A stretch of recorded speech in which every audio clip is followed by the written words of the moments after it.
A Guerrilla Podcast Syndicate production. Biggest thing we can do is just get stops and run. Stops and run, guys. Push every time. Extra session with Kiko Malikdem tackles everything about the world of sports, especially the one close to the host's heart, basketball. Updates, discussion, clarification, name it. Extra session has it. Extra session with Kiko Malikdem.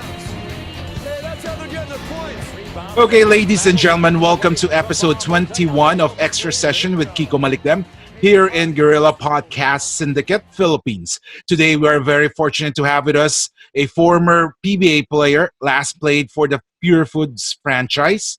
He was on his way to become one of the reliable players off the bench when an unfortunate accident happened that stopped his entire universe. Here with us today to talk about his career, life, and his eventual bounce back, and also his book coming out next month. Drafted in the 2003 PBA Rookie Draft as the 15th pick overall, Mr. Eugene Tejada. Hi, Eugene. Hi. Good day. Hi. Thank you for having me. It's good to be back in front of the Philippine audience. It's been a long time, but I'm glad to share my story and have a nice conversation with you. Yes. So, how are you doing right now, especially with this COVID thing affecting the lives of everyone worldwide? It's been hard. It's been really hard, being stuck at home. But after my accident, I think I was prepared for this because I was home a lot right after my accident. I was in the hospital for almost 7-8 months. And then when I got home, I had to transition into becoming a man in a wheelchair. So that was not easy and a lot of depression. So I was at home a lot. So I'm a little used to this. But now that I have a family and kids, it's been hard. It's been really hard. I see. So for the benefit of our younger followers, how did you actually start playing basketball? I started at a really young age. My father was a professional basketball player there in the Philippines during the Mika days with San Miguel. He played San Beda, was on the national team. So I've always known about Philippine basketball. Obviously, in the States, I grew up in the Bay Area, actually Hayward, California, and I started to play basketball and got a lot of recognition, especially in the Philadelphia community. Obviously, I tried to make it to the NBA, but that was really hard at that time. But I had a second backup plan, which was the Philippines. Obviously, I'm a Filipino citizen, and my parents were born. When I was born, I was still they were still Filipino citizens, so I had a dual citizenship. So it gave me an opportunity to play there. Surprisingly, through my high school, I was getting recruited from Coach Jong when he was still with DSL, and Coach Bernal used to give me calls for Ateneo. But being young and dumb, being a real delinquent back then, my parents were like, "No way, you're going to the Philippines." Especially they always say, "Oh, you might get hurt," but and obviously look what happened. I still got hurt 4 years later after not accepting scholarships to Ateneo or LaSalle. So, how were you able to bring your talents to the Philippines? Were you invited by some teams, or was it your family who pushed you to try your luck here? Like I said, playing professional basketball was always a dream of mine. Certain situation happened in college where a coach was got fired, and I didn't want to start all over. And Bobby Rios, who brought in like the first Philams. I don't know if people know Bobby Rios. Yes. I'm really close friends with his son, Robbie, who actually played in LaSalle. Bobby was the agent for Danny, Andy Siegel, and a lot of imports.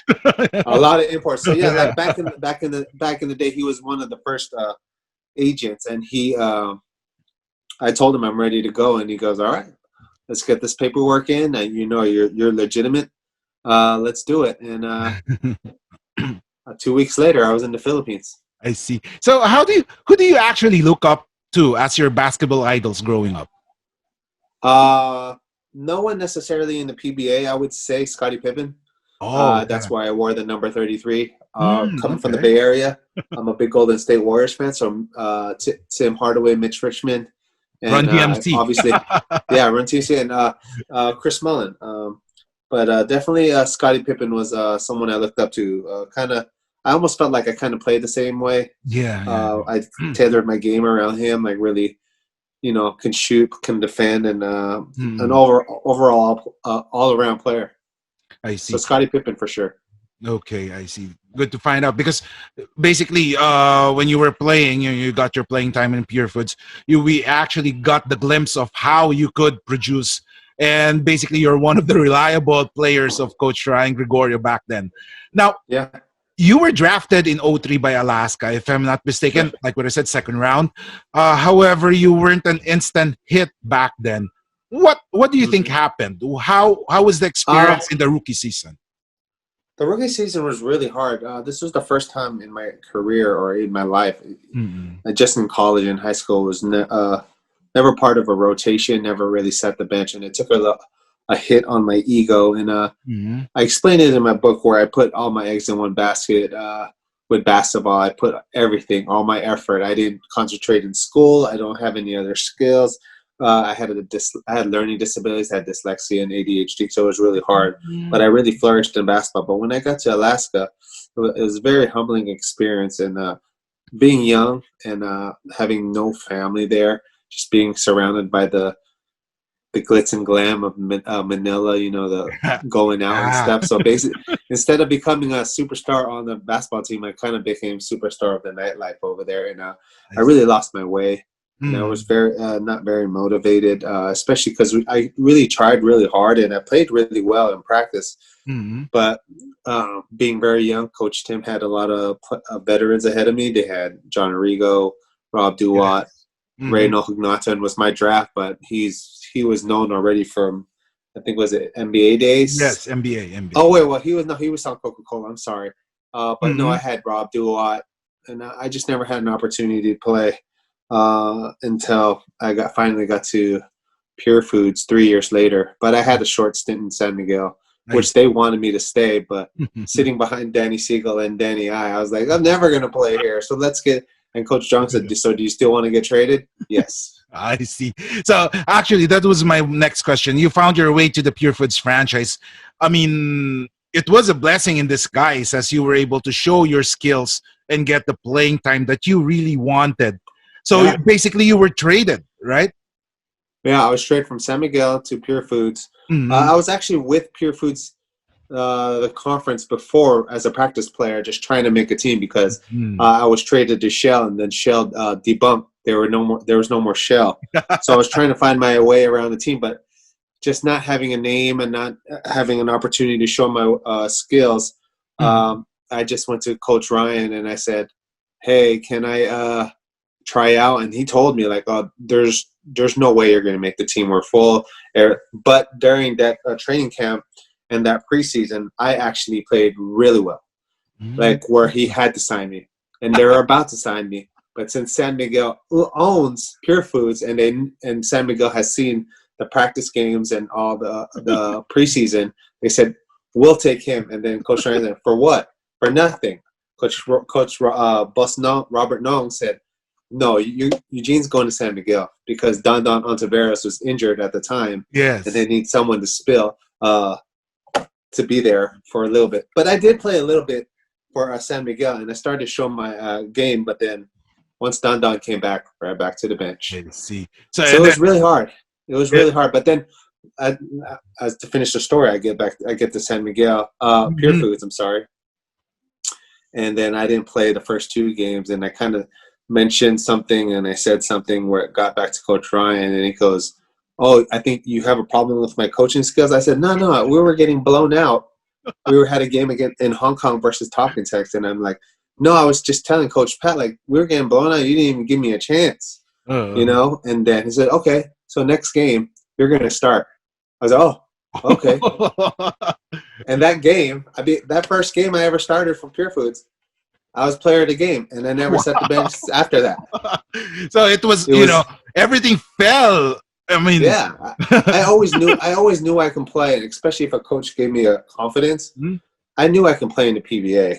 I just mm, needed the confidence of a coach where when I played, I wasn't worried about any mistakes, yes. just free flow game. I Mm, mean, as any player could tell you, like if they're worried about getting out of the game, they're not going to play well. And I think that's how it was for me in Alaska. But Coach Ryan kind of said, all right, let me see. You had something wrong with my coaching style. Let me see what you can do. Player of the game. What did Coach Back to Ryan back. tell you after? Oh, he was just like nothing. He just kept playing me because we won. We were winning.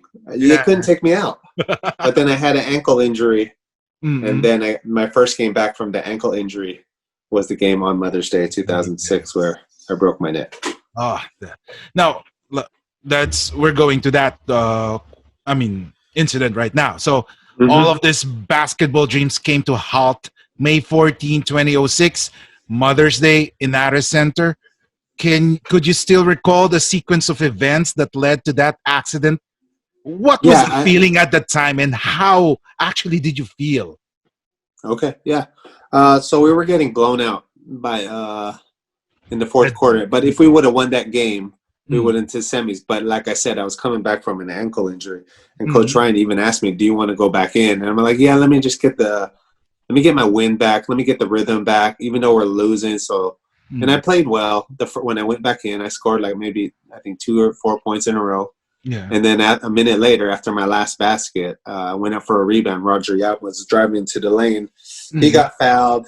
I got the rebound. Someone undercut me, and while I was undercut, Mick Panisi fell on my neck and broke my C5, C6. And we all know how big Mick Panisi is. Yes. He is 6'8", 6'9", maybe 260, 270. But it's a play I've done millions of times, thousands of times in my career, ever since I was a kid.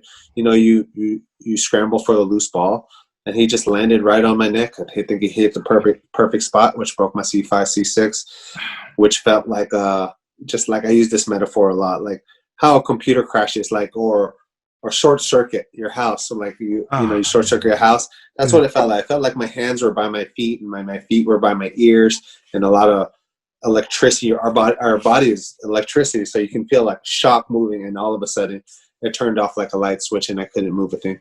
I see. And I was stuck on the floor. I mean, the video, we were seeing it. I could still remember because back then I'm a big Pure Foods fan. Before I went into sports casting and sports writing, I was a big Pure Foods fan. So I was following the games, and I saw that. And when the cameras focused on you and you were crying, I said to myself, "Oh no, this is something unusual. Something bad has happened." Because seldom that you could see a player crying, and and based on the replays, something is really wrong with it. Yeah. What were you saying? You were saying something about, during that time. I remember everything. People always ask, "Do you remember?" I remember like yesterday, and I instantly knew I was paralyzed, and I said, "I can't feel. I can't feel." And the crazy thing, people ask, "Were you in pain?" No, it felt like a stiff neck. The fear was I couldn't move, like I was stuck, and I knew I was paralyzed. The reason why I knew I was paralyzed, obviously I can't feel, but surprisingly enough, I was reading the Christopher Reeve's book, who played Superman back in the 80s, and he had a catastrophic injury.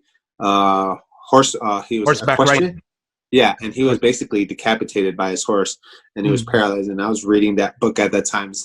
I always talk about that, like how crazy that is. I'm reading about a man who was paralyzed, and now I'm paralyzed. Oh, yeah. So I instantly knew. So those tears were not tears of pain. Those tears are tears of fear. I knew my career was over. I see. So some people were quick to point fingers at Mick Panisi because maybe of his late reaction of falling to you. Well, actually, this one was this question also thrown by one of the followers, Farley Aguila. He said he wanted to know if what was your feeling towards Mick, and of course because of that incident, because of his late reaction probably of falling to you, how did you honestly felt a few days after towards Mick? A lot of anger and frustration. But me being a very empathetic person, I had to. He said he didn't do it on purpose, and I have to take his word for that. But we all know Nick. We all know Mick. Mick was one one of those dudes you knew he was there, Yeah. whether he with his weight, his elbows, or just the way he played. But Mm-mm. I didn't ask him that maybe 5 years later. But the whole time I kept saying, "Why me?" Not necessarily why did Mick do this to me? Just the whole situation. Like Yes. you asked, like, why me? Why does this have to happen? What did I do to deserve this? Like, was I a bad person? I never felt like I wasn't. You can ask any PBA player or anybody in the media. Like I was never known to be hard-headed or mean to anyone. I had a good reputation, and I felt like my parents brought me up very humble, but you always question that. Like, I mean, it happens anyway. People can have cancer, strokes, and you can't measure anyone's problems. You just always ask the question, why me? Yes. But no, anything towards Mick right away, obviously frustration, hurt, and always wondering if he knew I was there. Yeah. But like I said, I didn't know the answer until maybe 3-4 years later when I went back to the Philippines for the first time after the I accident. see. So he did reach out to you.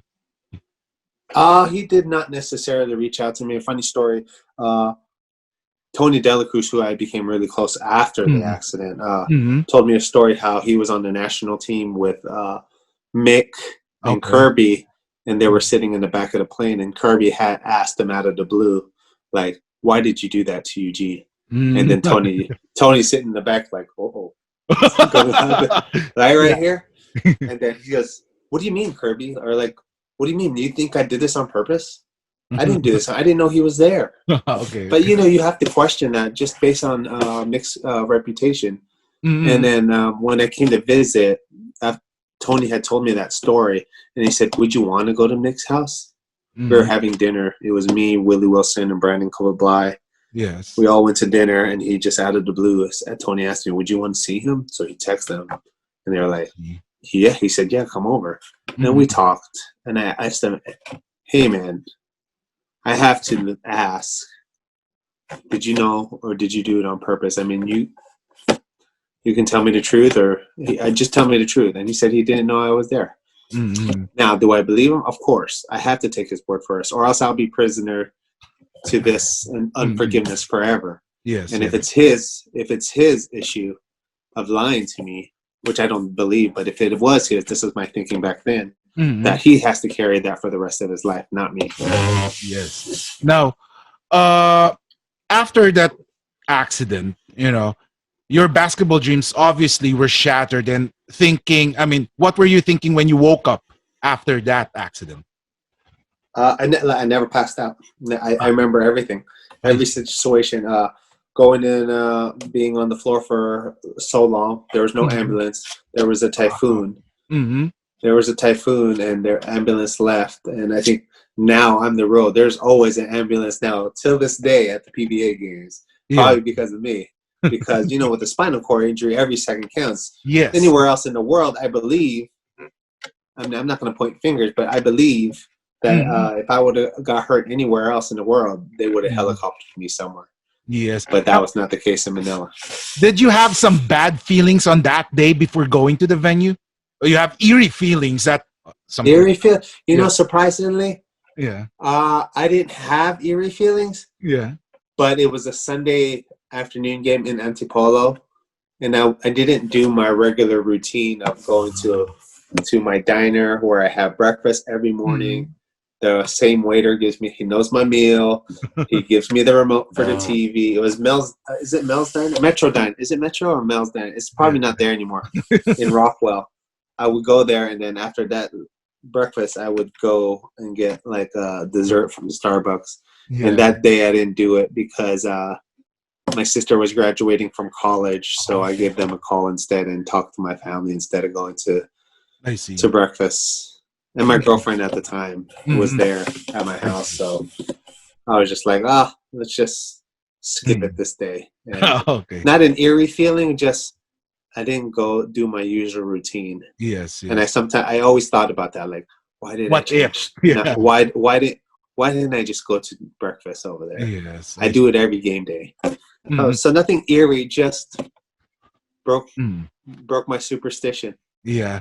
So have you watched the replay or have you tried avoiding seeing that clip? when I first got hurt, I wanted to see it. And once I saw it, I didn't want to see it again. Mm-hmm. And then there's an interview on YouTube I did for the PBA Oh yeah, I remember. at their studio. Mm-hmm. And that was the first time I saw the accident all the way through, seeing my face, and that was hard.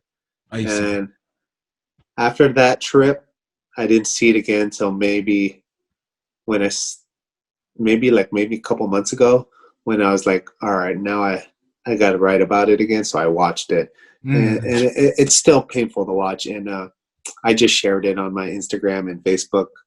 And then people are messaging me like, it's so hard to watch. And I go, I agree, it is. Because you see, man, they're crying, motionless. Yes. And just a lot of memories come back. And me looking at the video helped me write my book. Actually helped me heal and write my book. Yeah. Now, did your team, the Pure Foods franchise, or let's say the PBA Players Group, help you out with your rehabilitation?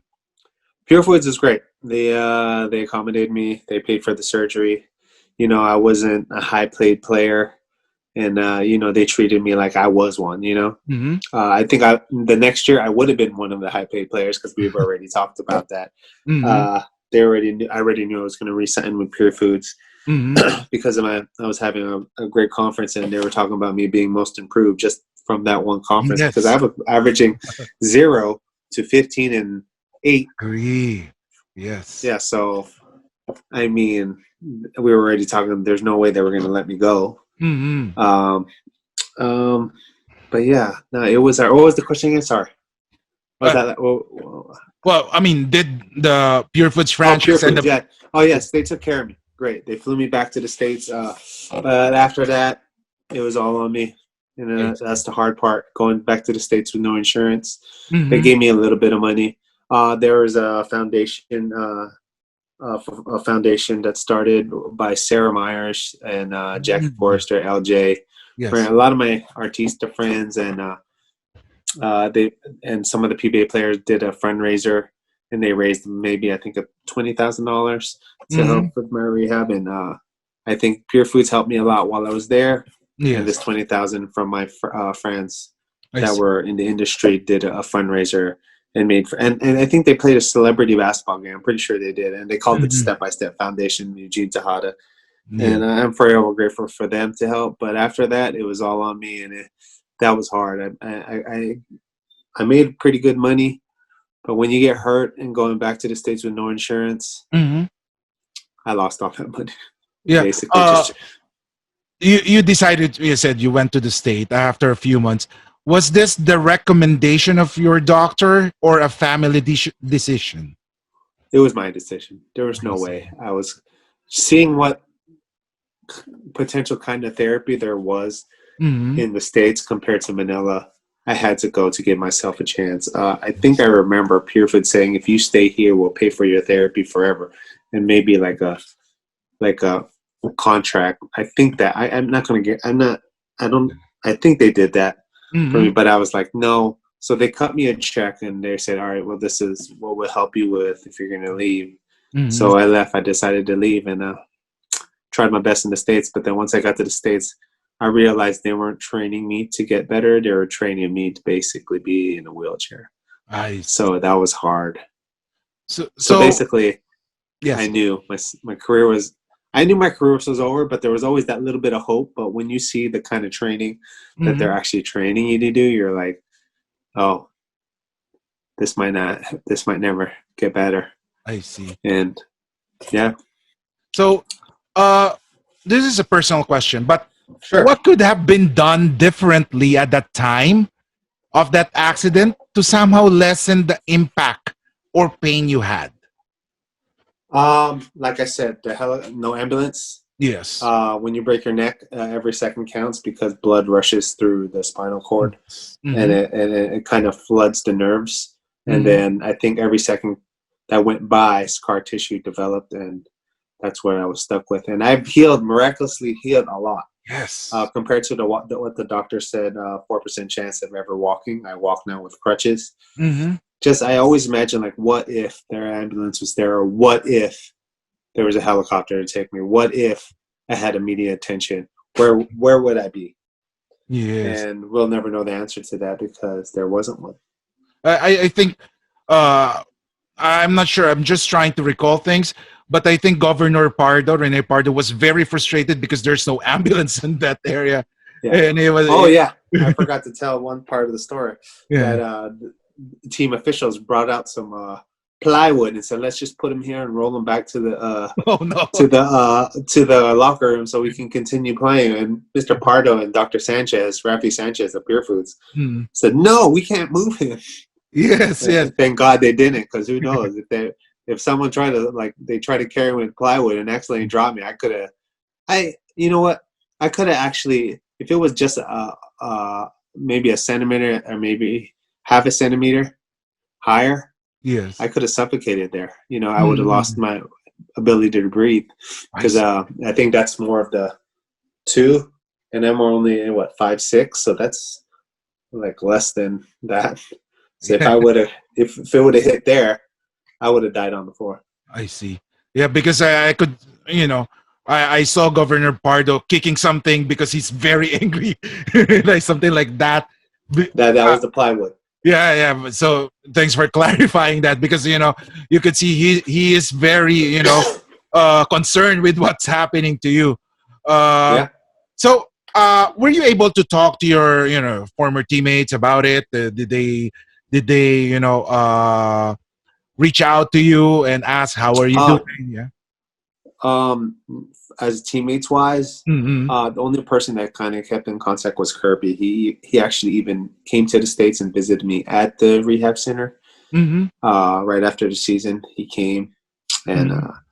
but no, not necessarily anyone on that team, but a lot of players from the other teams, I see. like Danny Siegel was there all the time with me, Mm-hmm. always checking up on me. Harvey Carey and Jimmy Olapog Nice. are two of my Mm-hmm. best friends there. Mm-hmm. They never left my side. They call every week, almost every week, just to see how I am. Every time they Mm-hmm. visit to the States, they buy me a plane ticket to meet them up anywhere in the United States. Mm-hmm. So, and John Ordonio, Rob Duwat is actually from my hometown. Mm-hmm. We both went to the same high school, so we still had a great relationship during that time. And he was one of the guys that I leaned on the most, Yes. because he had retired from the PBA and then he was home, so he was around a lot. I see. But no one really, except Kirby in the beginning. Mm-hmm. After that, it was just the friendships that I had before I went on Pure Foods with Rob, Jimmy, and Harvey. Mostly those three.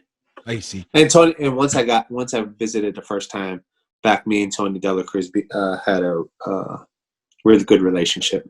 I see. Now, what was the challenges or struggles that you faced when you were rehabilitating, or how was the recovery for you?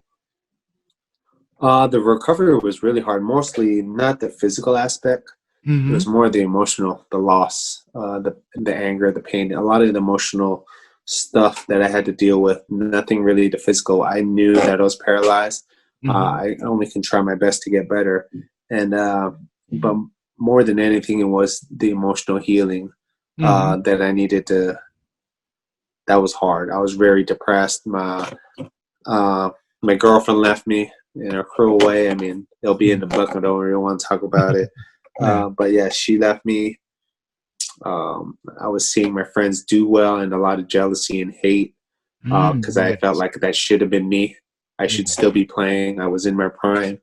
I was getting all these endorsements starting to come in, and all those things, those perks that you dream of as a kid when you become a basketball player was all gone, and you saw people that you felt like I felt like I was better than getting all those things, and that was hard. Just seeing people be so happy while I'm such in a dark place and being a prisoner in my own body because I can't move. So that was really hard. Mm-hmm. How were you able to cope up with the sudden changes in your life? Uh, it was how to cope is my friends, family. Mm-hmm. They stepped up, and I found out who my real friends were. You feel like you have millions of thousands of friends when you're in Manila, but when adversity hits, the real ones actually stepped up, and my real friends back home. Yeah, yeah. they stepped up, and my parents, my dad retired just to take me to therapy. My mom worked extra just to help me pay for Mhm. therapy. My sister was a big emotional boost for me. I leaned on her. She, tried to keep me emotionally strong, but it was my battle to deal with. But I Mhm. would say community and friendships and relationships that stuck around was actually helped me cope the most. I see. Yeah. And then, were you able to, check the PBA games lately? What do you think are the changes that you saw in today's game compared to your playing days? I don't. I'm not in tune with the PBA too much. I just asked Mhm. Jimmy and Harvey, like, how are you guys doing now that they're almost retired, not playing that much? Yeah, Because yeah. they don't tell me much. They don't tell me much. So you try But to avoid yeah, watching basketball.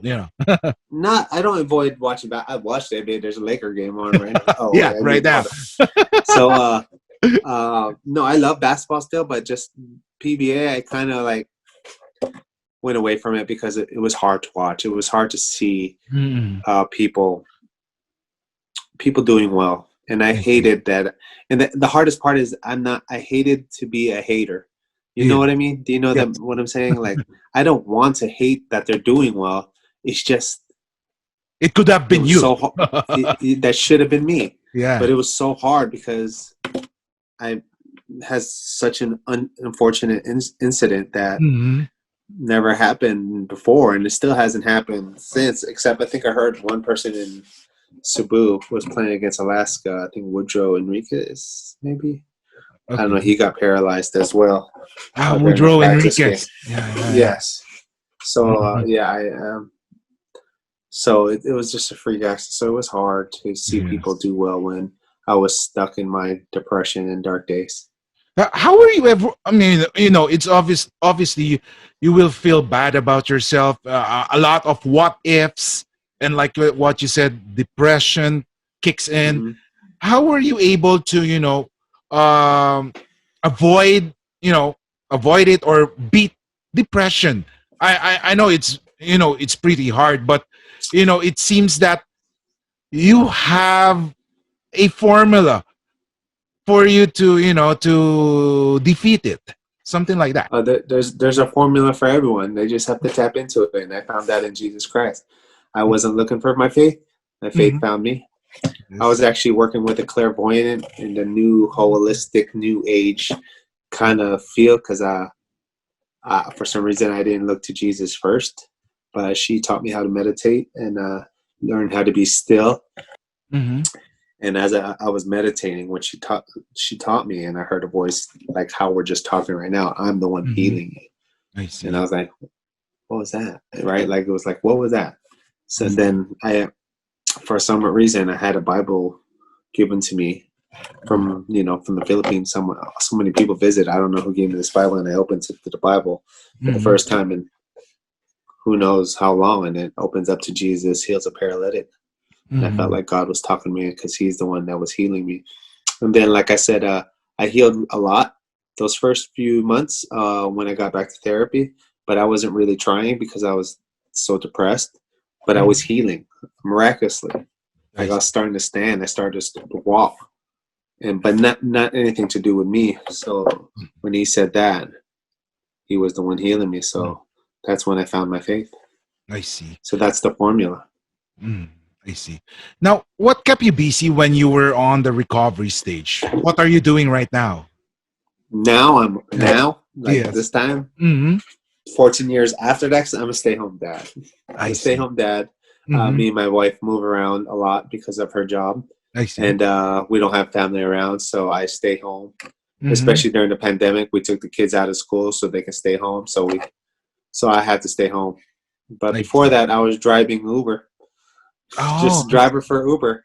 I But the see. crazy thing, that was part of the reason why I also started to rewrite this book because I would tell my story to people I drove, and they were so inspired that they actually would contact me and say that was a blessing to them. And thank you for telling me my story. And it became and I started to become a little motivational speaker when the people I met through Uber, I Yes. would speak at certain events for them, and they would pay me. I also did that in Manila for a little bit when I used to come back. Yes. Thanks to Tony, who introduced me to the motivational speaking circuit, and I guess he's doing that now. Yes. He's telling his story.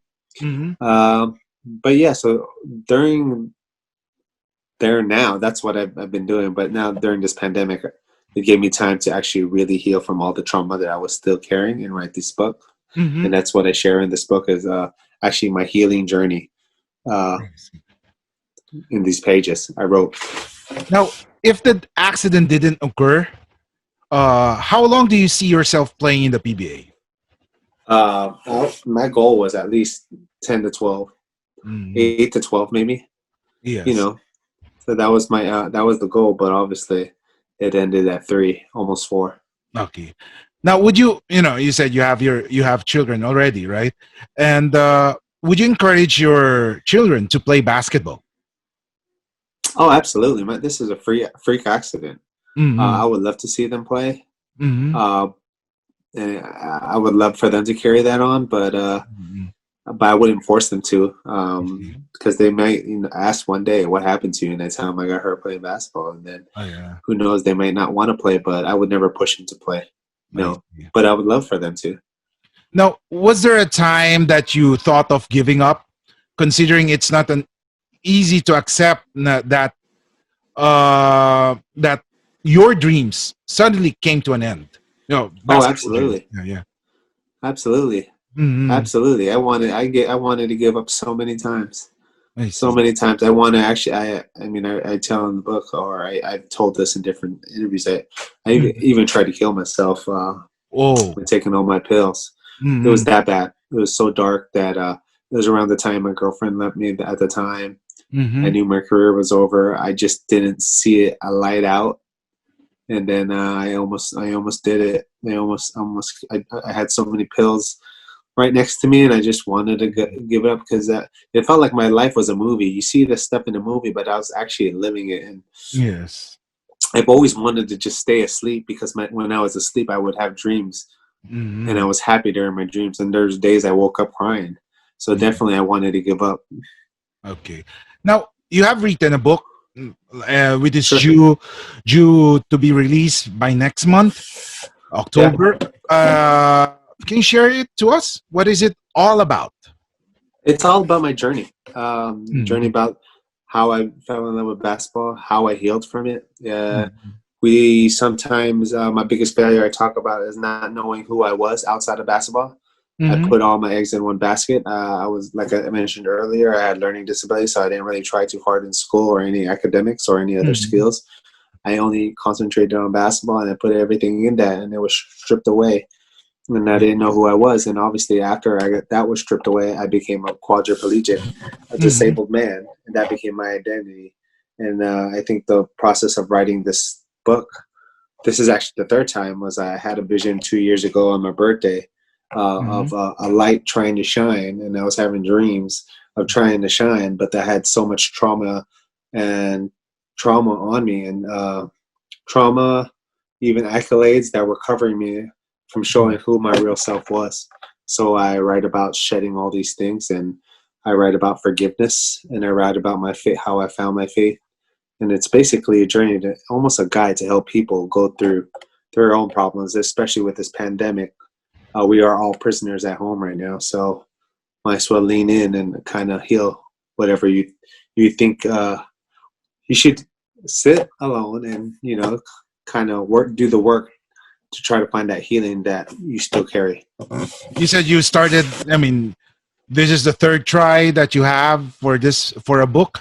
What are the challenges that you encountered? Because I can only imagine how hard it is recalling the experience. The reason it's the third try. The first time when I went back to Manila, Tony said write a book. So then I was like, what am I going to write about? So I basically wrote about my youth all the way up to the present day of when I was writing after my playing career, then the accident, write about it. But there was no depth. There was no substance in the book. It was just telling the story, and I felt like there was no power, transformative power in that. Like, I don't think it would inspire anyone. That's maybe me just getting in the way. Mm-hmm. of not letting people know my story. And then the second time was like people would always come up to me, or they still do. You're such an inspiration for just continuing. And I was just like, I felt like I was such an imposter, and I was doing the work to become inspirational, but just not feeling it. And like I said, I felt like an imposter. And Yes. this third time writing the book was actually having a true transformation and Mm-hmm. redemptive power through God, that He made me sit in during this pandemic and really get into my feelings and emotions that I was still carrying, and the trauma that I still had that I would never healed from. And I wrote about it, and it actually healed me as I wrote these words on these pages these past 2 years, and the pandemic helped where I actually got to finish it. Okay. So, Eugene, could you? I mean, the floor is yours to promote your book, and where can we, purchase it, or Sure. how can we get it? Something like that. Yeah. Mm. My book is called Ready to Rise, From Paralysis to Liberation, the Eugene Tejada story. It will be out in maybe late October, as early as October 30th, maybe first week of November. Just iron out the details and formatting of the book. You can find it probably. It's going to be on Amazon and all digital platforms, Kindle, iBooks. I don't know what the Android one is, but you can Mm. find all the digital ones. And you can follow me on Eugene Tejada 33 on Instagram. Same with Twitter, and there's a Facebook page for my book, and I'll have up to the date details on when the book will come out. And yeah. Yes. So we're looking forward to that. I am looking forward to get one of those Thank once you. it becomes available. So, you have any message to your fans, to your family, to all the supporters that you have touched? Oh, sure. Thank you to all the fans in the Philippines, my friends and family that stuck by me. I wouldn't be here without you guys, and definitely to my Lord and Savior Jesus Christ, who saved me in my dark days and brought the light into me so that I can be a light to everyone and share my story, and hopefully it can help people heal. Um, but my message to everyone was like, who are you after you? Who are you behind all your accolades and all your traumas and all your? Just imagine everything gets stripped away, just like happened to me. Who are you? I invite you to find who you are inside, and not the baggage that you carry and you think that you are. I Mhm. just invite you to just heal from the inside out. And I feel like everyone should submit to God, and He'll show you true freedom like you never known before. I see. This is just like a hot seat, something like that. Oh, okay. Yeah, Okay. yeah, yeah. So, what is the fondest memory of playing in the league, in the PBA? Fondest memory Yes, is being drafted. being That was trapped. that just knowing that your professional dream had started and it came true. Now, if we were back then, if we were to check your sports bag, what thing would we see that will surprise us?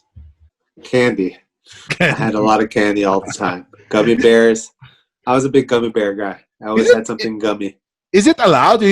Because the basketball players are, let's say, are conscious about their their health. Oh, I And wasn't. I wasn't. I was my first few years in Alaska. I was a little chubby. I see. Chubby. Yeah, That's yeah, I why I was remember kind that. of. I was a. Well, they wanted me to play power forward, and I never Mm. played power forward. So I put on muscle and with more fat than muscle. Let's just be Yeah. honest.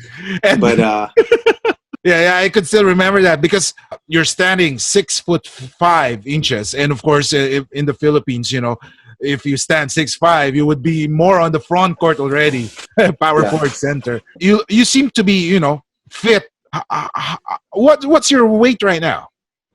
my Yes. weight's only 185. Wow. I'm So heavy. I'm heavy into the ketogenic diet. yes. More for the not the weight loss, but Hmm. more for the brain. I see. It's good for your brain. Ketogenic diet. I see. Now, I have names of persons here. You describe them in 1 to 4 words. One One to word four will be words. fine. Gotcha. Yeah, one word will be fine. Okay. Coach Ryan Gregorio. He gave me a chance. Let's go Coach four Tim words. Cone. Genius. Danny Siegel, Dynamite. Harvey Curry, Deep. Alex Compton, Mentor. Coach Bo Perasol. Bo Parasol, don't really know him. Sorry. I know who he is, but didn't Yeah. get to know. Kind. Because I remember he helped me out when I was when I first came back. He heard my story and gave me a little bit of money to help me with therapy. And so I would say kind. Generous. I see. And of course, Jimmy Alapag. The Mighty Mouse. Leader, for sure. I see. Okay, so I guess that wraps up our episode for Extra Session. Thank you so much, Eugene. I know you've been doing a lot of things, and of course, you're busy promoting your book. We look forward to purchasing or getting that copy of your book once it's out. We'll stay tuned, and of course, once it's available, we'll also promote it. So for everyone to actually know and have a chance to get a copy of it. So we would like to thank you. Your recovery will serve a big inspiration to everyone else. Thank you so much. Your determination is something else. And we look forward for another, interview sometime near future. Sure, yeah. No, thank you for having me. Thank you for the opportunity to tell my story and help promote the book. I hope it's a blessing to you and anyone that gets the chance to read it, as it was a blessing for me just to write it and heal from my own wounds. Okay, so in behalf of the Guerrilla Podcast Syndicate Philippines, this is Kiko Malikdem, and like what I said always at the end of the show, games are always exciting when there is Extra Session. If you enjoyed this episode, be sure to subscribe so you're notified when a new episode is posted in Apple Podcasts, Google Podcasts, Spotify, Stitcher, or via RSS. While you're at it, if you found value in this show, rate and review this podcast and share it with your friends. If you have any questions, feel free to reach out to us. And if you want to know more, check out www.guerrillapodcast.com.au or guerrillapodcast.com.ph. A Guerrilla Podcast Syndicate production.